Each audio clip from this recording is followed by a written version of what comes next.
In the vast and often brutal theater of MMA, some fights transcend mere physical spectacle.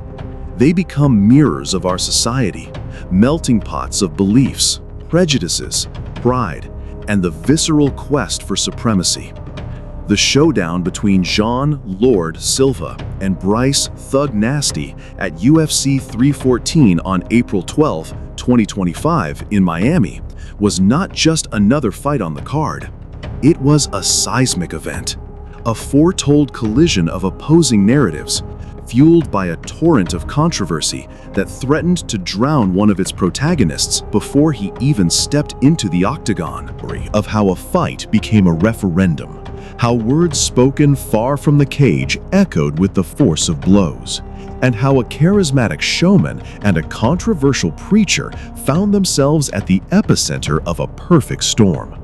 Get ready to unravel the anatomy of an insane rivalry, from the initial spark to the final conflagration.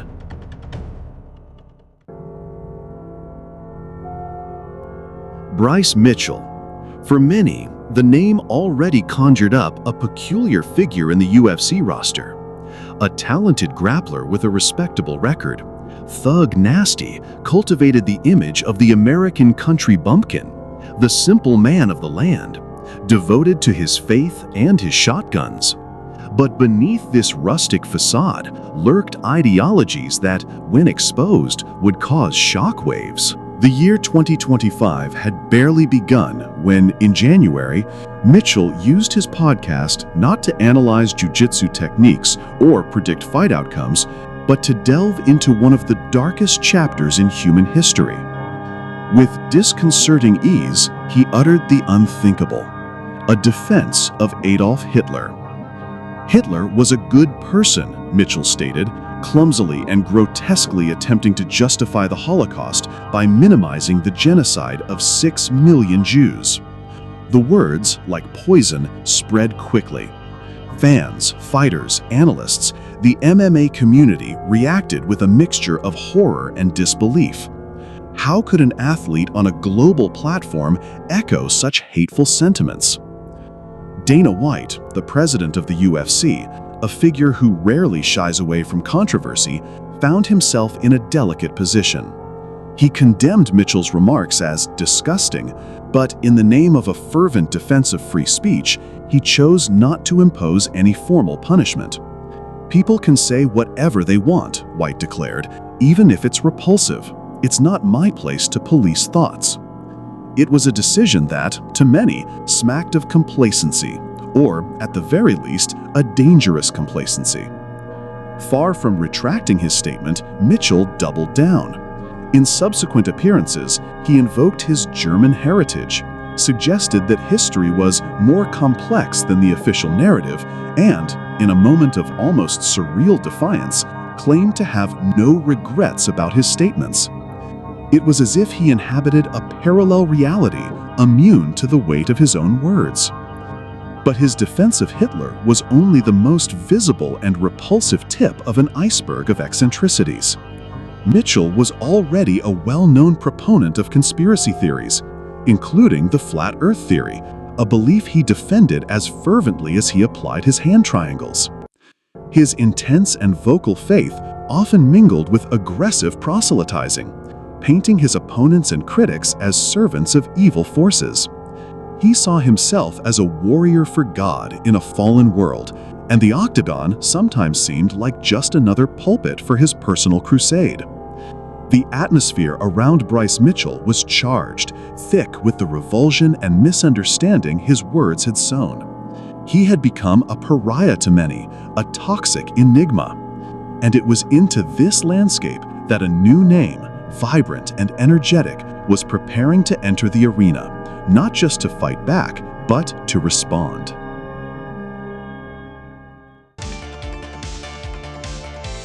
On the other side of the spectrum, Jean emerged.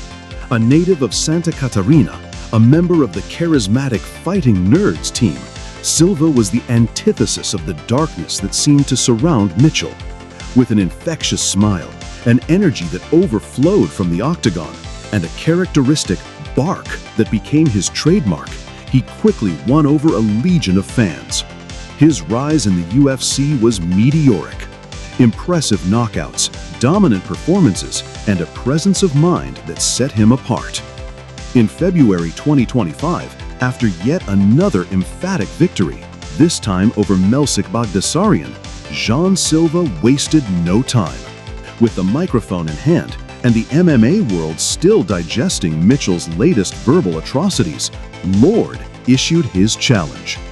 Bryce Mitchell, your words about Hitler are disgusting. They are unacceptable. The world is watching. I want to face you, and I will educate you in the Octagon. It was a direct, no-nonsense call to arms, a statement of intent that resonated deeply with an audience eager to see Mitchell confronted, not just in online debates, but in the only language some seem to respect, that of force. Jean Silva wasn't just looking for a fight. He was positioning himself as the voice of a collective outrage. He was offering to be the instrument of the education that so many felt Mitchell desperately needed. Silva's charisma was his secret weapon outside the cage. Irreverent, intelligent, and with razor-sharp comedic timing, he knew how to build a narrative. He understood that modern MMA was as much about spectacle as it was about competition, and he was ready to put on a show.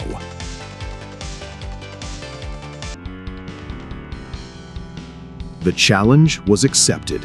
The UFC, realizing the explosive potential of the confrontation, did not hesitate to schedule the fight for the main card of UFC 314 in Miami. The promotional machine went into action, but in truth, the rivalry was already writing itself in bold and controversial letters. The press conferences became unmissable events. On one side, Bryce Mitchell, increasingly isolated in his convictions, at times sounding like a preacher amid a storm of criticism. He even declared that Jean Silva was possessed by a legion of demons and that he, Mitchell, would fight in the name of Jesus Christ to rip the demons out of him. In an even more bizarre account, Mitchell stated that after a brief contact with Silva, he began to have inappropriate dreams and to stray from his path, blaming the Brazilian's demonic energy.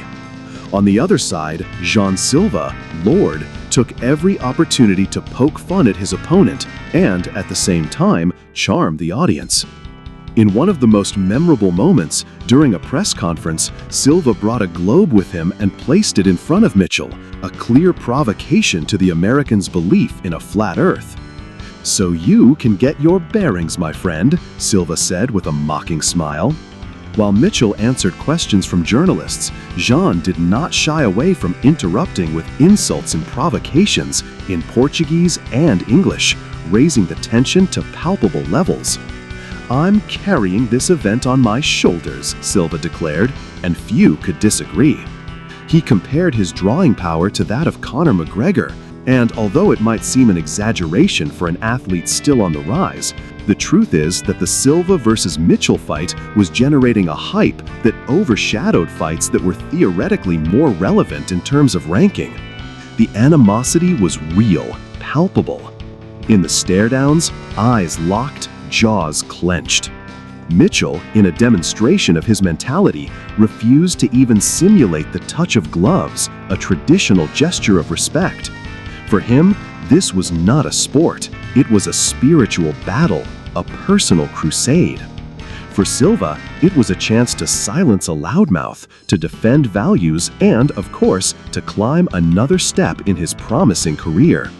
The MMA world was divided, but most leaned towards one side. Jean Silva was not just a fighter, he had become a symbol of resistance against hate speech, an avatar of reason against obscurantism. The pressure on his shoulders was immense, but he seemed to feed on it, transforming it into fuel.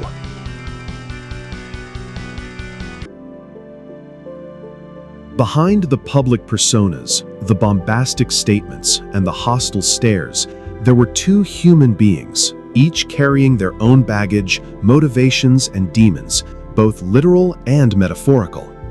Bryce Mitchell, despite his views that most would decry, seemed to genuinely believe what he preached. His reality, shaped by a particular interpretation of faith and a deep-seated distrust of the establishment, set him on a path of increasing isolation. The pressure of being constantly vilified, of having his most deeply held beliefs ridiculed, certainly took its toll. He was a man at war with the world, or at least the world's perception of him. His livelihood depended on his performance in the UFC, but his identity seemed increasingly tied to these controversial narratives of his own making.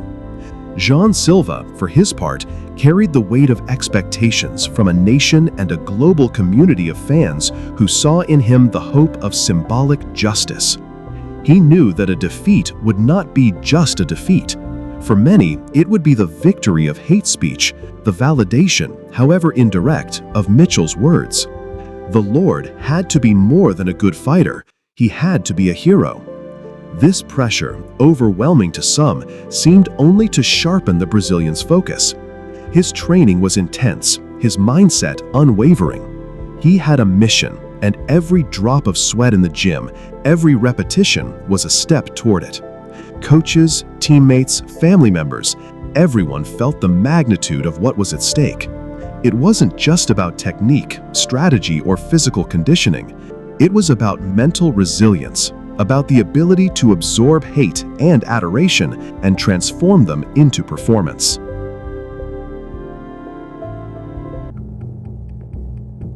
Miami, April 2025. The city, known for its heat and vibrancy, became the epicenter of one of the most electrically charged fights of the year. The week of UFC 314 was dominated by the Silva versus Mitchell narrative. Every interview, every social media post, every brief encounter between the two was dissected by the media and fans. The media day was a spectacle in itself. Jean Silva, sharp and provocative, continued his mental game. Bryce Mitchell, more restrained but unyielding in his positions, seemed to carry the weight of the world on his shoulders, or perhaps the certainty of a martyr. The ceremonial weigh-in was the climax of the pre-fight tension. The two athletes stepped onto the scale, physiques impeccably prepared, fighting machines ready for collision. When the moment of the final face-off arrived, the air in the arena could have been cut with a knife. Eye to eye, no smiles, no deviations. Jean Silva, with the confidence of someone who carries reason and strength. Bryce Mitchell, with the dark intensity of someone caught in a holy battle. For a moment, the world seemed to hold its breath. There, in a few square feet, was personified the fracture, the antagonism that had captured global attention. No gloves were offered, no feigned respect, only the silent promise of the violence to come. The audience roared. The anticipation was unbearable. The next night could not come fast enough.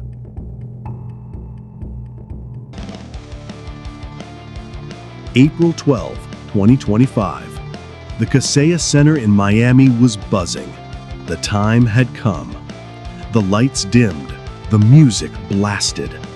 First, Bryce Mitchell made his walk, the Confederate flag controversially present on his attire, a final act of defiance. His expression was a mask of austere, almost funereal concentration. Then, the explosion of energy. Jean Lord Silva appeared, and the arena erupted. Smiling, dancing, barking at his fans, he absorbed the energy of the crowd like a sponge. He wasn't just going to a fight, he was going to a celebration, a coronation.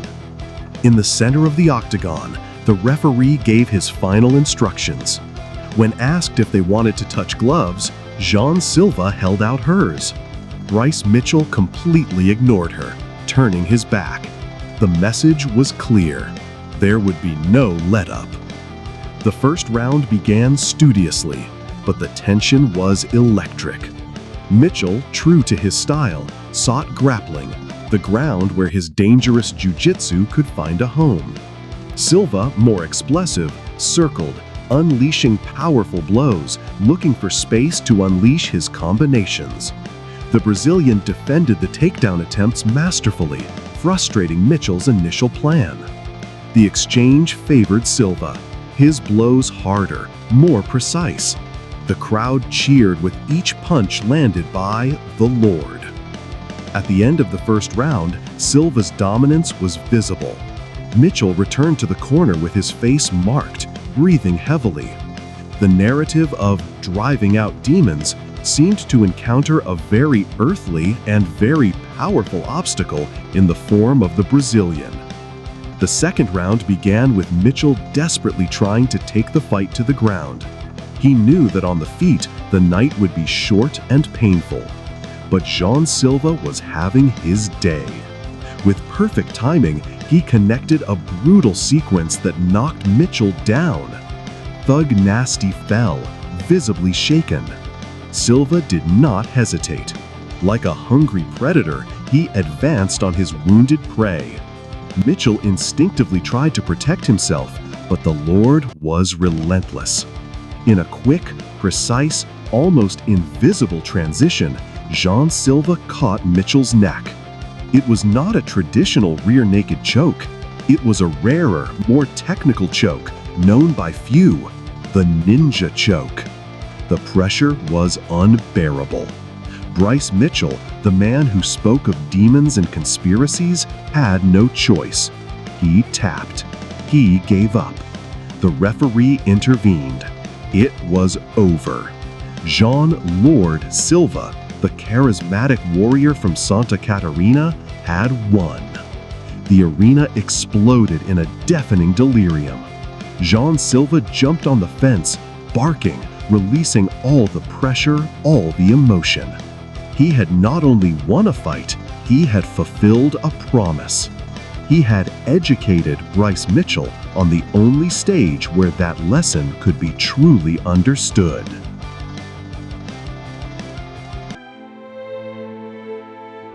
The victory was emphatic, unquestionable. Jean Silva not only dominated, but also submitted Bryce Mitchell with a sophisticated technique, putting to rest any doubts about his ability. He received the Performance of the Night bonus, a more than deserved recognition. But it was in the post-fight interview that Jean Lord Silva showed an even more impressive side. After all the animosity, all the provocations, he demonstrated surprising empathy. This fight was bigger than the two of us. I said I was going to educate him, and I did that in the sport. But now I want to ask for one thing. Pray for Bryce Mitchell. I think he's going through a lot. Maybe he needs help, support. His words were wrong, very wrong, but at the end of the day, we're all human beings. These were the words of a champion, not only in the sport, but in his attitude. The victory gave Jean Silva a significant jump in the featherweight rankings, putting him in the conversation for future title fights. But more than that, it solidified his status as one of the UFC's brightest and most magnetic stars. For Bryce Mitchell, the loss was a blow to both his career and possibly his beliefs. It remained to be seen whether the Octagon encounter and Silva's words would have any impact on his worldview. The silence that followed on his part was perhaps a sign of reflection, or simply the quietude of someone who had been conclusively defeated.